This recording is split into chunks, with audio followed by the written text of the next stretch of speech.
40 second हो गया, यानी हमेशा। और ऐसा हर चैप्टर में होता है, हर चैप्टर में होता है, मतलब हमको फॉर्मूला ही लगाना पड़ेगा, बहुत सारा कैलकुलेट ही करना पड़ेगा, ऐसा नहीं है। हम बगैर फॉर्मूलों के सिर्फ थ्योरी के की मदद से लॉजिक लगाकर आसानी से सवालों को सॉल्व कर लेते हैं। तो आगे बढ़ेंगे अब।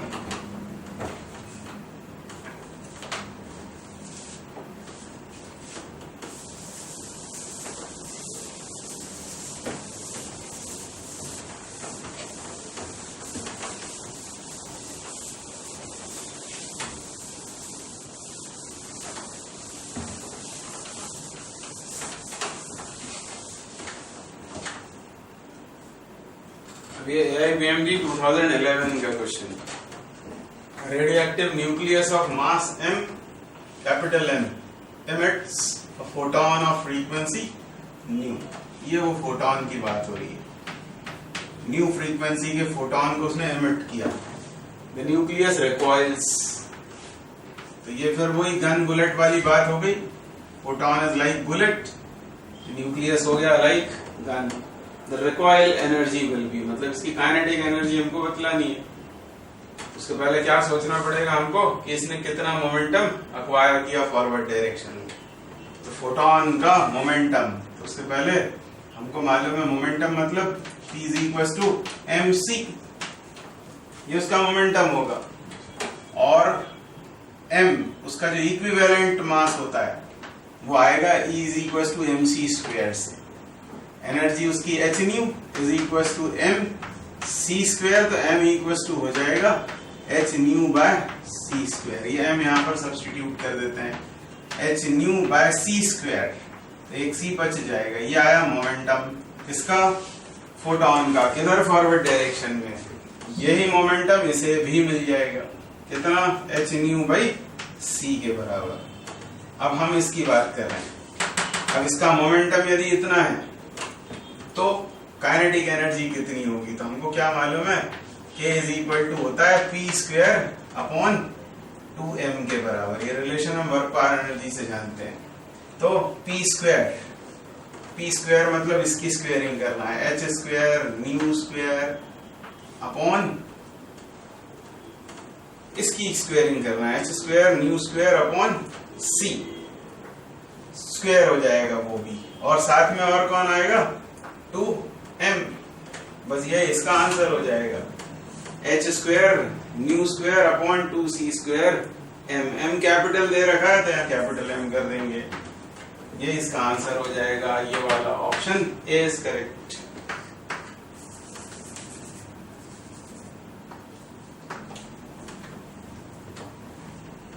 अभी AIBMD 2011 का question. Fusion reaction takes place at high temperature because atoms get ionized at higher temperature. Kinetic energy is high enough to overcome the Coulomb repulsion between nuclei. Molecules break up at high temperature. Nuclei break up at high temperature. तो ज्यादा परेशान होने की जरूरत नहीं है, इसका straight forward answer ही है। हमको पता है कि फ्यूजन रिएक्शन के लिए बहुत हाई टेम्परेचर की जरूरत होती है। सन से जो हमको मिल रही है एनर्जी, सोलार एनर्जी, उसकी वजह ही फ्यूजन रिएक्शन है और वहां बहुत ज्यादा टेम्परेचर है। तो वो क्यों होना चाहिए ज्यादा टेम्परेचर? इसलिए कि काइनेटिक एनर्जी इतनी बढ़ जाना चाहिए कि वो न्यूक्लियाई के बीच कूलम रिपल्शन को ओवरकम कर दे। तो आपने जब थ्योरी पढ़ी होगी फ्यूजन रिएक्शन की, तो उसमें ये स्टेटमेंट बोला भी हुआ होता है, लिखा हुआ होता है। तो kinetic energy is high enough to overcome the coulomb repulsion between nuclei, and so B is correct. अब ये AIBMD 2011 का क्वेश्चन। न्यूक्लियस MXN, जैसे हम पहले बात कर चुके हैं कि ये उस एलिमेंट का केमिकल सिंबल, यहाँ लिखा होता है मास नंबर और ये होता है चार्ज नंबर। और क्या बोला है, एक अल्फा पार्टिकल और 2 बीटा पार्टिकल्स इमिट करने के बाद रिजल्टिंग न्यूक्लियस कैसा होगा। तो पहले इसमें से निकालते हैं हम अल्फा पार्टिकल। अल्फा पार्टिकल है ना 2He4 हीलियम न्यूक्लियस, और अल्फा पार्टिकल के इमिशन से चार्ज नंबर 2 से बढ़ जाता है, मतलब n नहीं होगा वो अब n+2 हो जाएगा, और ये मास नंबर 4 से बढ़ जाएगा यानी m+4 4 हो जाएगा, यानी इंटरमीडिएट न्यूक्लियस हमको दिखाना पड़ेगा ऐसा। और अब इसमें से हम 2 बीटा पार्टिकल्स और इमिट करेंगे, और 2 बीटा पार्टिकल्स के इमिशन से हमको पता है 1 बीटा पार्टिकल ही निकलता है। क्या कर रहे हैं भाई?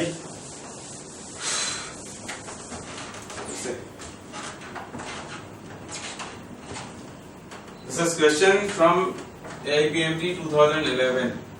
A nucleus MXN emits 1 alpha particle and 2 beta particles. The resulting nucleus is, तो ये दिया हुआ है हमको न्यूक्लियस, जिसका केमिकल सिंबल यहाँ लिखा होता है चार्ज नंबर या एटॉमिक नंबर, और यहाँ होता है मास नंबर। और हमको करना क्या है, इससे 1 अल्फा पार्टिकल और 2 बीटा पार्टिकल्स इमिट करने और रिजल्टिंग न्यूक्लियस बतलाना इनमें से कौन सा होगा।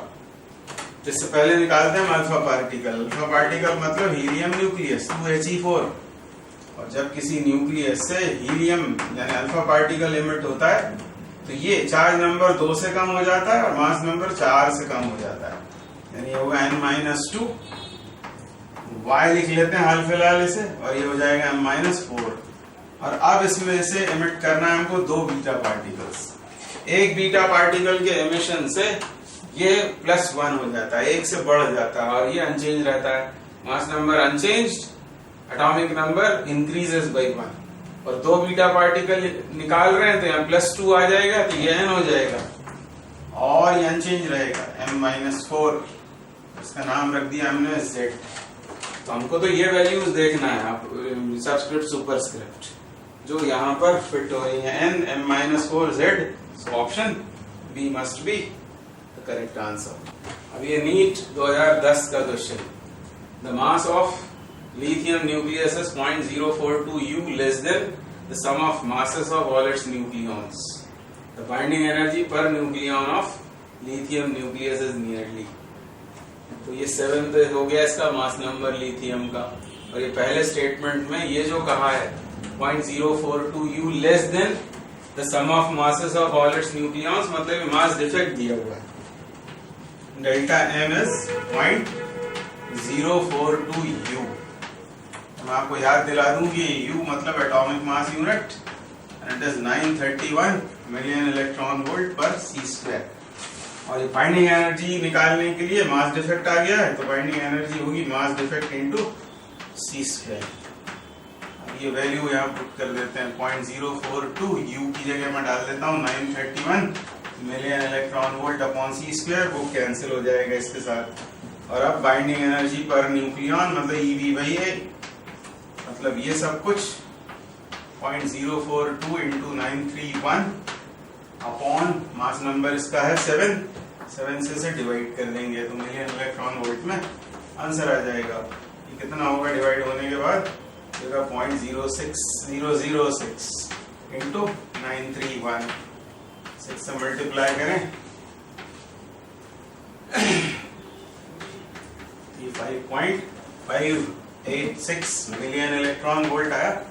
ये इसका आंसर होना चाहिए 5.5886 मतलब 5.6 मिलियन इलेक्ट्रॉन वोल्ट, ये इसका आंसर है। सो बी इज करेक्ट। AIPMT 2010 का ही question. The activity of a radioactive sample is measured as n0 count per minute at t equals to 0 and n0 by e counts per minute at 5 minutes. The time at which the activity reduces to half its value is. तो activity की terms में radioactivity का law ऐसा लिखा जाता है, A is equals to A0 1/2 raised to the power n। ये फिर से वो हाफ लाइफ है n। A0 ये इनिशियल एक्टिविटी और ये टी टाइम के बाद, और यहाँ पर ये जो n है इसके बारे में हम जानते हैं small t is equals to n into capital T। ये number of half lives into half lives is equals to total time elapsed from 0 to t। ये बात का ध्यान रखेंगे। अब पहली बार उसने क्या कहा है, पहली शर्त t बराबर 0 पर n0, मतलब यहाँ डालेंगे हम n0 एक्टिविटी, और n0 by e कब 5 मिनट के बाद, मतलब यहाँ पर क्या होगा 1/t 5 मिनट, टोटल टाइम यहाँ पर 5 हो जाएगा, इसकी जगह स्मॉल t हो जाएगा 5, ये n इंटू कैपिटल T, यानी क्या हो जाएगा, यहाँ पर हमको लिखना पड़ेगा इस n की जगह 5/t के बराबर। ये सब हम क्यों कर रहे हैं, क्योंकि हम हाफ लाइफ निकालना चाह रहे हैं, क्योंकि बाद में वो ये पूछ रहा है कि the time at which the activity reduces to half the value, तब की बात हमको करनी है बाद में। तो अभी तो ऐसा लिखेंगे, अभी n0 कैंसिल होता है और अब दोनों तरफ का log ले लेंगे।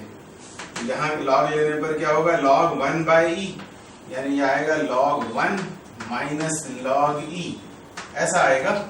और यहाँ n log m हो जाएगा 5/t, फिर से मैं लिख देता हूँ log 1 और माइनस ये बेस ई में चल रहा है सब कुछ, नेचुरल लॉगरिथम में, ये तो 0 हो गया, ये 1 हो गया, यहाँ बचता है -1 इज इक्वल टू 5/t, और यहाँ पर भी ये भी 0 हो जाएगा, यहाँ पर आएगा -log 2 के बराबर। और यहां से हम ये कैपिटल T निकाल लेते हैं, capital T is equal to हो गया फिर 5 log 2 के बराबर। ये काम हमने किया हाफ लाइफ निकालने के लिए। अब ये दूसरी वाली शर्त लगा देते हैं, हमसे पूछ रहा है वो टाइम बताओ जब एक्टिविटी आधी हो गई, आधी हो गई मतलब कितना रखना है यहाँ पर n0/2 t टाइम के बाद ये एक्टिविटी, पहले की एक्टिविटी इंटू हाफ, यहाँ क्या आएगा number of half lives. Number of half lives को हम क्या लिख सकते हैं, n इज इक्वल टू हम लिख सकते हैं small t upon capital T which is half life 5 log 2, ऐसा लिखेंगे, ये कैंसिल आउट होता है, यहाँ पर बच गया ये हाफ और इधर half raised to the power t upon 5 log 2 के बराबर, ऐसा आ जाएगा। और अब क्या करना होगा हमको, अब ये 2 की भी पावर होगी, ये 2 की पावर इधर 1 है, मतलब इसे बस 1 से इक्वेट कर देना है। मैं कहना चाह रहा हूं कि इसको हम ऐसा लिख सकते हैं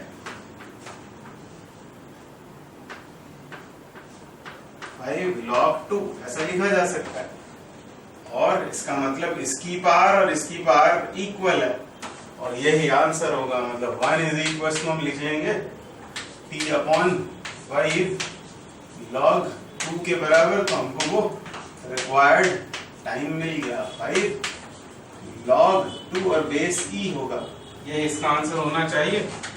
तो 5 log बेस e में चल रहा था, ये सब कुछ नेचुरल लॉगरिथम में चल रहा था, बेस 10 वाला आंसर नहीं करना है, बेस e वाला आंसर करना है। So option D must be correct.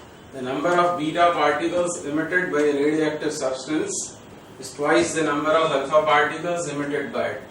The resulting daughter is an isobar, isomer, isotone, isotope of parent. तो हम मान लेते हैं कि वो पेरेंट न्यूक्लियस इस तरह का है, इस तरह का है। क्या लिखें यहाँ पर, यहाँ लिखेंगे Z, यहाँ A, ये वो पेरेंट न्यूक्लियस। और क्या बोल रहा है कि जितने अल्फा पार्टिकल्स निकलते हैं उसका डबल है बीटा पार्टिकल का नंबर। तो हम यहां से निकालते हैं एक अल्फा पार्टिकल, एक अल्फा पार्टिकल के निकलने के बाद ये न्यूक्लियस इस तरह का हो जाएगा, Z2 कम और A4 कम, ये बन गया, let us call it Y। और अब बीटा पार्टिकल्स डबल कर देते हैं, क्योंकि उसने बोला है कि बीटा पार्टिकल्स डबल यानी ट्वाइस हैं किसके, अल्फा पार्टिकल्स के जो इमिट हो रहे हैं। इसमें से अब निकालेंगे हम 2 बीटा पार्टिकल्स। अब यदि एक बीटा पार्टिकल निकलता तो ये नंबर Z का नंबर 1 से बढ़ जाता है, यहाँ Z -2 है, 2 बीटा निकल रहे हैं तो इसे +2 करना पड़ेगा, यानी ये हो जाएगा Z -2 +2 यानी Z A रिमेन्स अनचेंज्ड। तो फाइनली ये बना, ये पेरेंट और ये डॉटर। तो इन दोनों में हमको रिलेशन देखना है, डॉटर में और पेरेंट में। तो हम देख रहे हैं कि दोनों का एटॉमिक नंबर सेम है, और एटॉमिक नंबर यदि सेम होता है तो वो एक दूसरे के क्या कहलाते हैं, आइसोटोप, यानी बगैर सोचे समझे इस पर टिक कर देना चाहिए। अब ये क्वेश्चन कर रहे हैं ABMT 2009 का. In the nuclear decay given below, the particles emitted in the sequence are. मतलब ये एक सीक्वेंस दिया हुआ है, हमको पहचानना है कि यहाँ कौन कौन से पार्टिकल्स इमिट हुए होंगे. तो इस पर नजर डालें तो हमें दिख रहा है मास नंबर बदला नहीं, एटॉमिक नंबर 1 से बढ़ गया. ये कब होता है? जब बीटा पार्टिकल इमिट होता है. यहाँ आंसर होगा बीटा, यानी ए या सी में से कोई सही है. अब यहाँ क्या हुआ? यहाँ पर हम देख रहे हैं मास नंबर 4 से कम हो गया और ये 2 से कम हो गया, क्योंकि -2 करें तो Z+1 -2 तो -1 हो जाएगा. ऑब्वियसली यहाँ अल्फा पार्टिकल इमिट हुआ होगा, जैसे यहाँ बीटा यहाँ अल्फा. तो हम अभी बात कर रहे थे ए या सी में से कोई एक सही है, तो यही सही होगा, बीटा अल्फा. और यहाँ पर हम देख रहे हैं दोनों ही नहीं बदले, बस एनर्जी, क्योंकि स्टार लगा हुआ है इसका मतलब एनर्जी इमिट हुई है, यानी गामा पार्टिकल यहाँ पर हुआ है. और हमें तो इन दोनों के पता करने पर ही आंसर मिल जाता है, and so A is the correct answer. अब ये ABMT 2008 का क्वेश्चन है. Radioactive materials X1 and X2 have decay constants 5 lambda and lambda. Two radioactive materials X1 and X2 have decay constants 5 lambda and lambda respectively. If initially they have the same number of nuclei, मान लो N0, then the ratio of number of nuclei of X1 to that of X2 will be 1/e after a time. तो हमको time बताना है जब X1 upon X2 1/e हो जाए. Number of nuclei of X1 to that of X2, मतलब X1 के nuclei upon X2 के न्यूक्लियाई 1/e हो जाए. वो समय कौन सा है, वो इंस्टेंट कौन सा है, ये निकालना है. तो यहाँ पर अब रेडियोएक्टिव डीके का ये वाला लॉ लगाना पड़ेगा. N = N0 e⁻⁻⁻⁷ lambda. अब पहले के लिए इक्वेशन लिखें Nx1, तो क्या लिखना पड़ेगा? N0 e⁻⁻⁵ lambda. ये पहली इक्वेशन. और Nx2 के लिए क्या हो जाएगा? वो हो जाएगा N0 e⁻⁻⁡t, क्योंकि इनिशियल नंबर तो दोनों का सेम है, बताया हुआ है.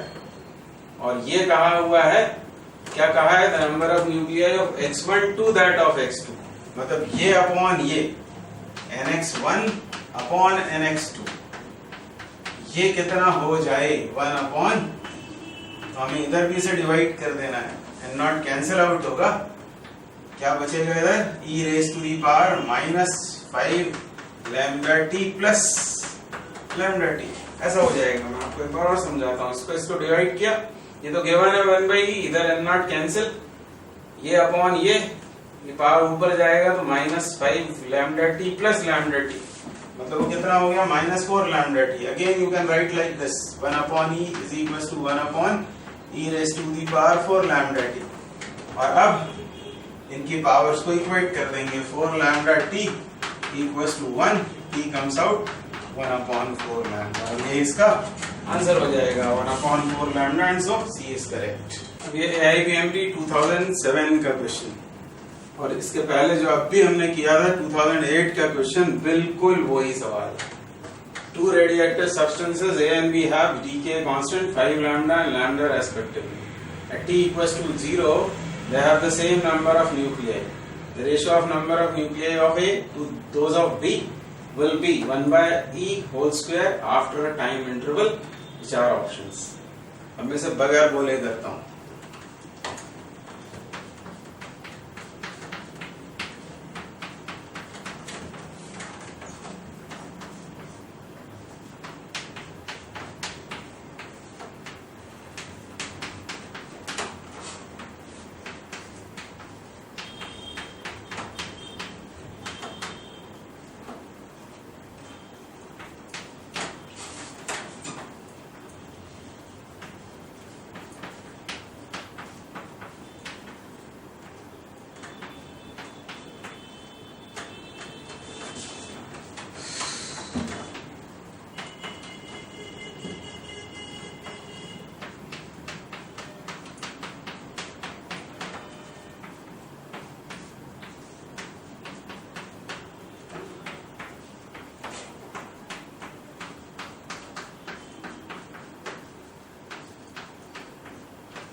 And so the option D is correct. तो इसका मतलब यह है कि सवाल रिपीट होते हैं, प्रीवियस ईयर करना हमेशा फायदेमंद ही होता है। कई सारे सवाल ऐसे बार बार आए हुए हैं, तो 10-11 साल के सवालों को जाने के पहले भी एक बार देखकर जाना चाहिए पूरे सवाल A to Z, unit dimension से लेकर प्रिंसिपल्स ऑफ कम्युनिकेशन तक। अब ये 2007 का क्वेश्चन, इस क्वेश्चन को पढ़कर आपको याद आएगा कि बिल्कुल यही सवाल 2015 में आया, यानी बहुत सालों के बाद। ऐसा नहीं है कि बहुत पुराने सवाल कभी आते नहीं है या नए जमाने में कुछ नई तरह की फिजिक्स चालू हो गई है, ऐसा कुछ भी नहीं है। हर सवाल काम का होता है, कॉन्सेप्ट्स रिपीट होते हैं, वैल्यूज भले ही चेंज करते हैं, कॉन्सेप्ट तो वही है। जो मेरे जमाने में फिजिक्स हुआ करती थी वही फिजिक्स आज भी है। ये सब डराने की बातें हैं, बिल्कुल परेशान ना होकर ये सभी 10 ईयर की प्रॉब्लम्स इतनी बार करें कि वो याद हो जाएं। आप देखेंगे चमत्कार होगा आपके साथ परीक्षा में। तो आगे बढ़ते हैं। The nucleus of aluminium 1327 has a nuclear radius of about 3.6 Fermi. और इसका हमको रेडियस बतलाना है, तो हम कर चुके हैं ऐसा सवाल। रेडियस ऐसा होता है, तो RTE अपॉन RL, क्या लिखेंगे यहाँ, RTE मतलब ATE मतलब 125 upon 27 raise to the power 1/3, और इसे आप जानते हैं ये 5 होगा। 125 का क्यूब रूट, इसका क्यूब रूट 3, तो RTE comes out 5/3 of RAL, और एल्यूमिनियम की रेडियस 3.6 फर्मी दे रखी है, इसको कैंसिल करेंगे 1.2 आएगा, into 5 gives 6 Fermi, so the answer is 6 is correct. अब ये AIPMT 2007 का question theoretical. A nucleus AZX has mass represented by MAZ, ये न्यूक्लियस का मास दिया हुआ है। If MP and Mn denote the mass of proton and neutron respectively and binding energy BE, the binding energy in million electron volt, then तो binding energy का formula पूछा हुआ है। बाइंडिंग एनर्जी होती है उसके कंस्टिट्यूएंट्स का मास अलग अलग निकालेंगे। अब इससे क्या मालूम चल रहा है कि Z है उसमें प्रोटॉन्स, तो ZMP ये हुआ प्रोटॉन का मास। हम न्यूक्लियस का मास निकाल रहे हैं उसके कंस्टिट्यूएंट्स के मासेस के बेसिस पर। न्यूट्रॉन्स कितने होंगे, वो होंगे A-Z into mass of neutron, ये होगा। ये आया है उसके कंस्टिट्यूएंट्स से निकाला हुआ मास। इसमें से जब हम उसका एक्चुअल मास सबट्रैक्ट कर देंगे तो हमको मिलता है मास डिफेक्ट, और इस मास डिफेक्ट में जब C² का मल्टीप्लाई कर देंगे तब हमको मिलती है बाइंडिंग एनर्जी। मतलब बहुत ज्यादा परेशान होने की जरूरत नहीं है, सिर्फ ऑब्जर्व करना है। ये ऑप्शन सही दिखलाई पड़ रहा है, mass of proton into number of protons plus number of neutrons into mass of neutron. ये कंस्टिट्यूएंट से निकाला हुआ मास और उसका एक्चुअल मास, उसका difference, mass defect into C² binding energy, and so B must be the correct answer. अब AIPMT 2007 का ये क्वेश्चन करते हैं बीटा एमिशन के लिए। Radioactive decay process, the negatively charged emitted beta particles are the electrons present inside the nucleus। ये तो बिल्कुल ही गलत बात है, न्यूक्लियस के अंदर इलेक्ट्रॉन्स होते ही नहीं है। The electrons produced as a result of the decay of neutrons inside the nucleus, ये बात सही है, ऐसा ही होता है। न्यूट्रॉन्स, न्यूट्रॉन्स मतलब N चार्ज होता नहीं, मास नंबर 1, ये न्यूट्रॉन ही ब्रेक होता है किसमें, एक प्रोटॉन में, मतलब 1p1 कह सकते हैं, 1h1 कह सकते हैं, प्लस -1p0। अब आप देख सकते हैं इसे चेक करके, ये नीचे के दोनों नंबर्स का सम इसके बराबर है, इन दोनों का सम इसके बराबर है। एक न्यूट्रॉन टूटता है एक प्रोटॉन में और एक इलेक्ट्रॉन में, और यही है वो बीटा पार्टिकल जो एमिट हो जाता है। तो यही इसका करेक्ट आंसर है, बाकी के बारे में सोचने की आवश्यकता नहीं है। This is the correct answer B.